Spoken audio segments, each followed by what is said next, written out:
Has anybody got a question?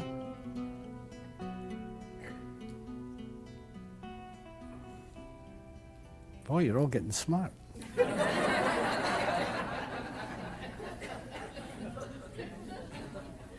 You know, when I first started this, nobody knew what was going on. And I'd ask for questions. And literally, somebody would stand up with a roll of paper and open it up and say, I have 10 questions. And I'd say, number one. And they'd ask number one. And you'd answer number one.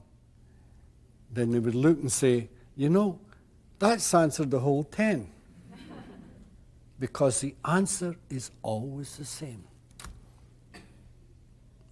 In 29 years, I've never said anything different.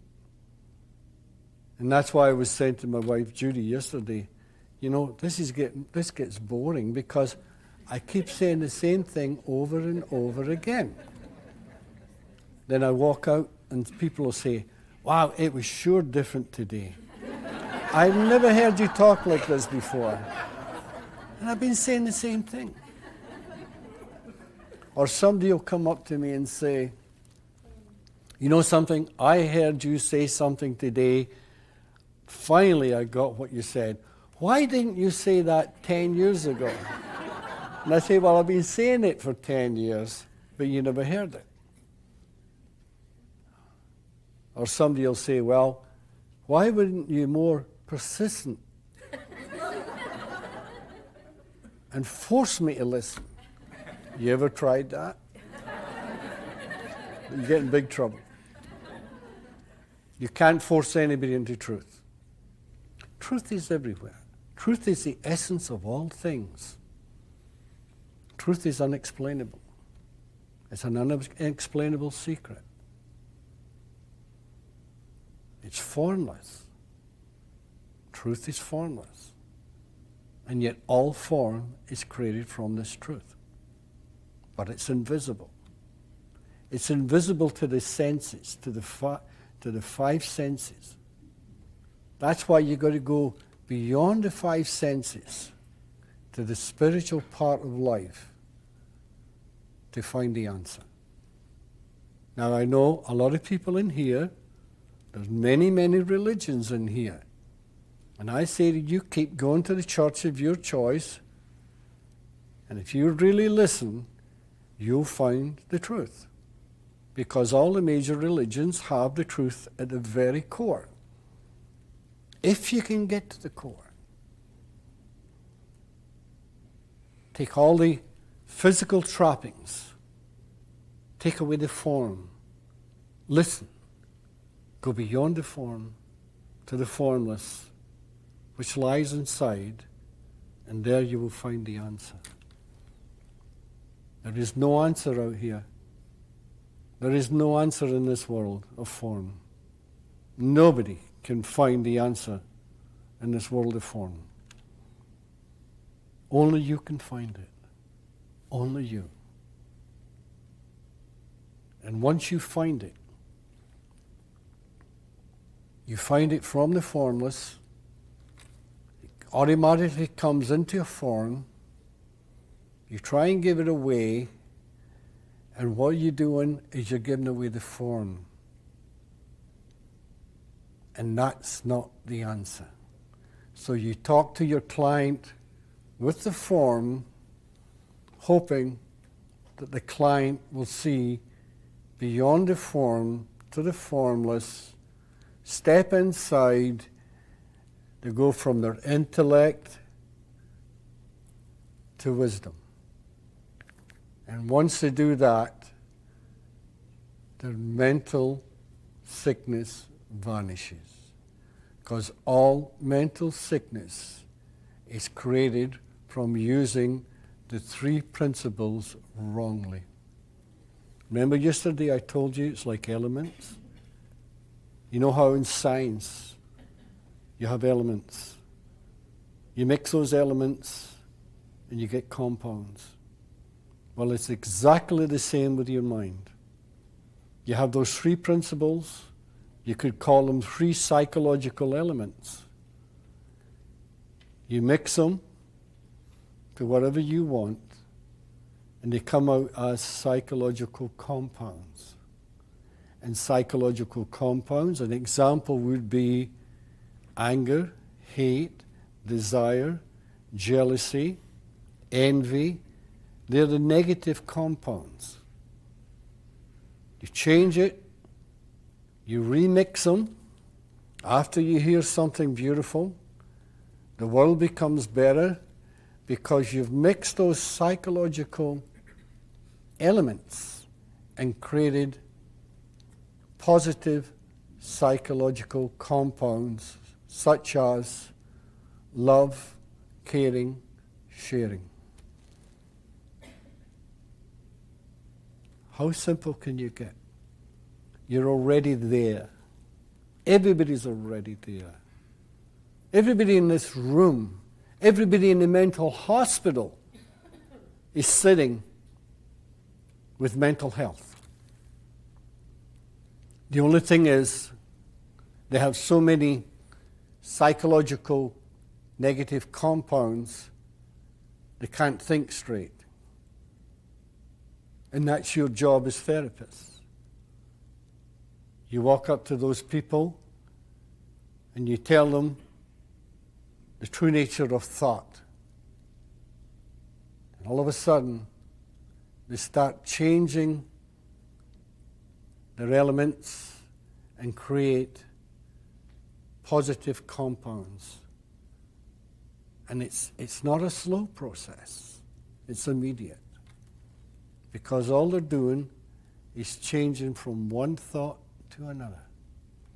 And this is one of the greatest things to realize, to change your mind, to be able to change your mind. And people sometimes say, once I make up my mind, I never change it. No matter what, I never change my mind once I made up my mind. And they think this is strength. It's super weakness. Because once you learn how thought dictates what you see in this life, this is where the strength is. This is where the power is. That you can go from one reality to another. Just go from one reality to another by simply changing your mind. Know if you're angry at somebody, they've done something wrong to you, and you feel anger. You've mixed those elements and created anger. You've created hostility. You've created jealousy. Now you stop and you think about it. We're back to thought. You think about it. And you think, maybe they really didn't mean it. Maybe they really didn't mean to hurt me. They've done it in innocence. The second you start thinking like that, you've changed those elements, you've remixed them, come out with positive compounds, you've set yourself free, then all of a sudden you feel good because you've freed yourself. And that's the same with your past. If you go back into the past and you say, oh boy, did I ever have a bad past? I'll tell you what happened to me. And you get into it. All the bad, negative experiences you had as a child, and they have created the form that you are now. And they'll keep you there a prisoner. So in actual fact, you're a prisoner of your past. Now, why would you take somebody to those prisons of the past to try and free themselves? Can't be done. But if you realize all it was thought, they're no longer real. They're an illusion carried through time. And once you see that, you break the prison walls, you tear down the bars, and you look anew, and you see a new horizon, and the past is immaterial. It's an illusion in time. When you were young and it was happening, it was true. You were suffering. Whatever happened to you, immaterial what happened to you. You're suffering. And you carry this suffering through time, just like your patients. You carried it through time, and you're a prisoner. Once you realize the past no longer exists, you've found your freedom. And from then on, you'll have a happy life. And if anything goes wrong, you go down into a low mood, you have a great, great chance of realizing all you've done is change your mind. You've changed it back to the negative. And when you see that, you change it back to the positive. Negative, positive. It's all energy. There is nothing in this world that isn't energy. We're all created equal. That's what the great writings say. We're all created equal. Of course we are. Because we're all the same energy. We all have the same mind, conscience, and thought. We all have a free will. And here's where we're all created equal. Not the physical. Because I look different from you. We all look different on the physical plane. But on the spiritual plane, we're literally all equal. Because everything is energy. We are mortals because our body dies, but the soul goes on because the soul is infinite. A scientist said to me once, nobody can prove infinity. There's no such a thing. Of course you can't prove it. But it does. That is what life is. It's infinite.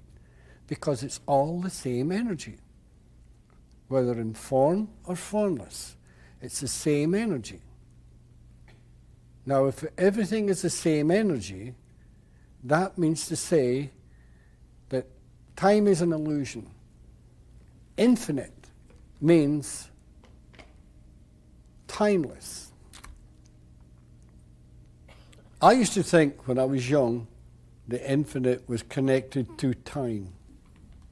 It isn't. All it is, infinity is the same energy, period. Think of it. And if that's so, there couldn't possibly be a beginning or an end, because it's infinite, because it's the same energy. And everything stems from this divine energy. This is the secret to life. You know the beauty too is you don't have to understand it. I remember sitting in a room with about 200 people. And one lady got up and she says, you know, Sid, I don't have a clue what you're talking about. And I said, well, that's good. And she says, what do you mean good? I don't understand it. And I said, well, what do you feel like? She says, I feel great. I said, you're getting it. And she says, no, I'm not. That's the trouble. I says, yes, you are, because you're feeling good. And I said to the audience of 200 people, is there anybody in this room really understands everything that's been said? One hand went up. And that one hand argues with me all day. Because they only thought. Now here we're back to thinking again. They only thought they did. Now there was a very wise gentleman in the audience yesterday, and he came out with, he thought he understood the three principles, but he's beginning to realize he really doesn't. That is wisdom. If you go around saying you do and you don't, well, it's a good idea to join Idiots Anonymous, because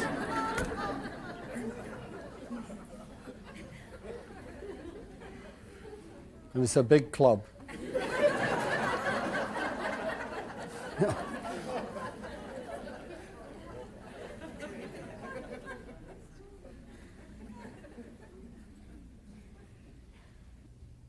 You know, we all try and understand each other. And some people say women are different from men. They are on the physical plane. But in the spiritual plane, and as far as the mind's concerned, and the way it functions, we're all exactly the same. It's impossible to be different. You know, somebody was telling me that a fella's walking along the beach in Hawaii, and he finds this little brass lamp, and he picks it up, and he's cleaning it off, and all of a sudden the genie appears, and the genie says, "Master, I would love to give you one wish, anything you wish." And he says, "Wow." He says, "I'll tell you what I really want. I'd love to go and visit Britain. But the only thing is, I'm afraid of flying. And I was wondering, could you build a highway from Hawaii to Britain so as I could drive there?" And the genie says, "Wow, this is a big order. This is a tall order. I've never been asked this before." He says, "And another thing, if I build this highway all the way from Hawaii to Britain, it will get in the way of a lot of shipping lanes."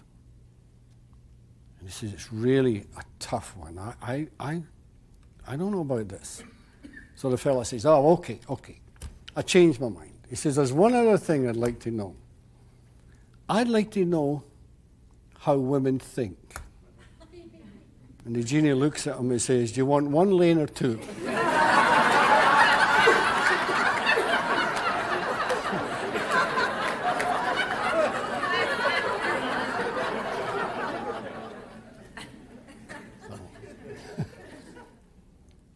You have to find it for yourself.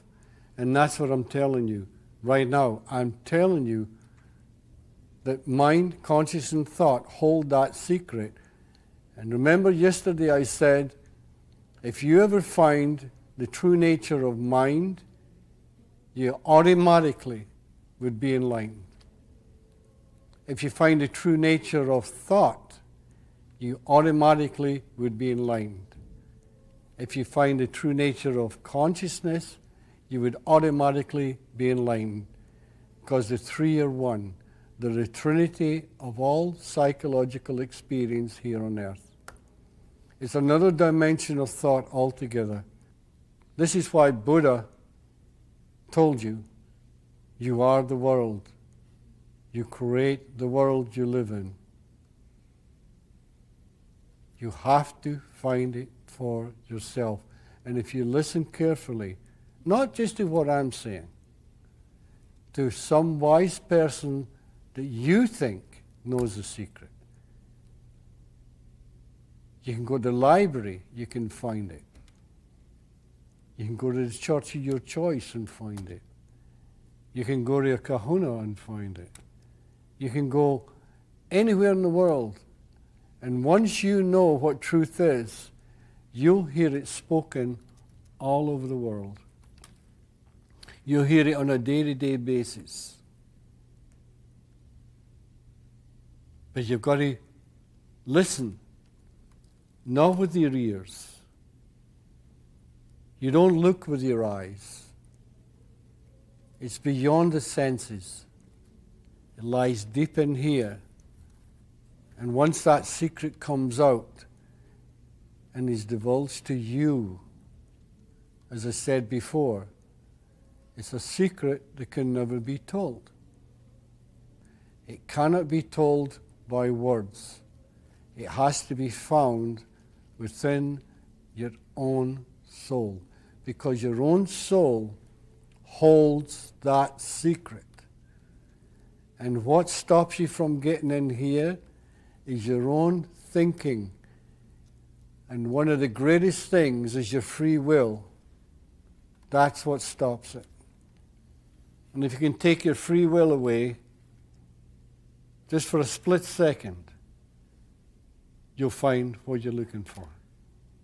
But up until then, you'll be stuck in what you call an ego. And an ego, your ego, is a delusion. It's non-existent. And people will say, well, what is the ego? And I'll tell you this. Whatever you think it is, that's what it is. But I can tell you, it's a delusion. It's a delusionary world. Because we live in a divine illusion, suspended within the boundaries of time, space, and matter. Now we're back to that energy again, because all energy, whether in form or formless, when it comes into this physical world, everything is created from that same spiritual energy.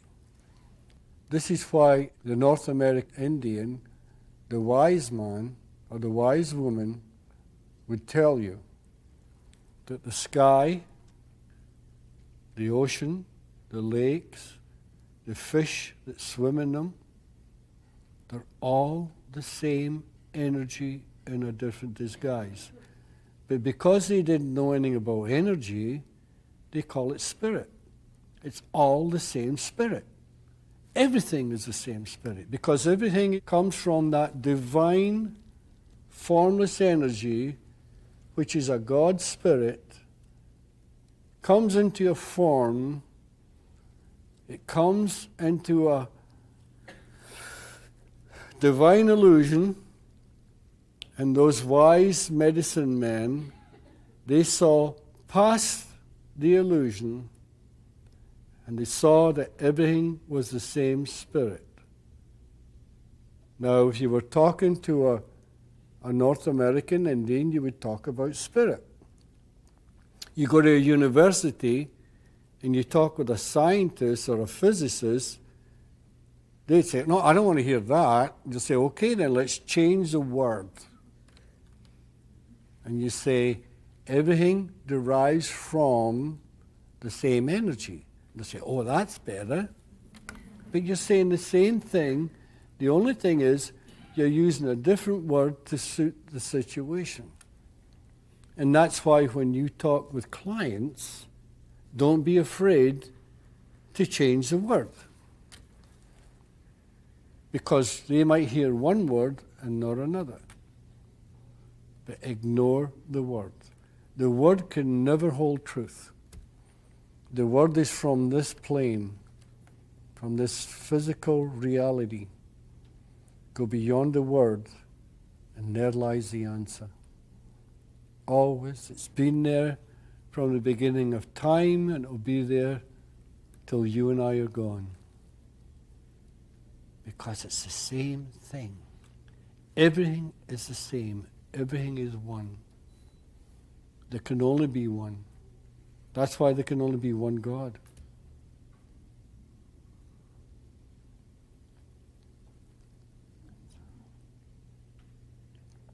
It's a feeling. And if you ever go and listen to somebody that you think knows the answer, listen very, very carefully at what's coming out, the feeling. Because it's all in a feeling. If you get a negative feeling, you're not hearing. If you get a positive feeling, then it's getting through to you. Take that positive feeling, absorb it, appreciate it, and walk away with it, and you'll find your answer. Perhaps bit by bit. But whenever you have an insight, I guarantee it's instant. The change is instant. Because you've gone from this material world, from the ego, you bypass it, you look within, the ego vanishes, you go to the spiritual part, to a deeper dimension of thought, to what you would call purity of thought, and you find your answer. And once you do that, you'll realize instantly the simplicity of it. And you say, look for simplicity. Don't look for the complicated. You have to listen to a little voice that lies deep within yourself, ready to come out. And once you silence your mind, this little voice, this purity of thought, comes out and gives you the answer. Because as I said before, the answer lies within. It's already there. We are all the same spiritual energy in this world of form, seeking, trying to find out where we came from. What is this big world? Where did we come from? What is it? And that's why these wise people like Buddha, they told you to meditate. Now, when they tell you to meditate, a lot of people get a little bit lost, and they think you have to sit in a specific way and do specific things to find the state of meditation. The second you try, you've lost it. You've lost it. But if you're walking down the road or you're walking through the woods, you might be fishing, golfing. No matter what you're doing, you're always really walking in a state of meditation. The only thing is, your little ego mind will not allow you to see beyond. And if sometime you happen to go into that, what you call a state of meditation, that quietness, that stillness, the soul, which is pure consciousness, allows you to come out. And when it comes out as an insight, a sight from within.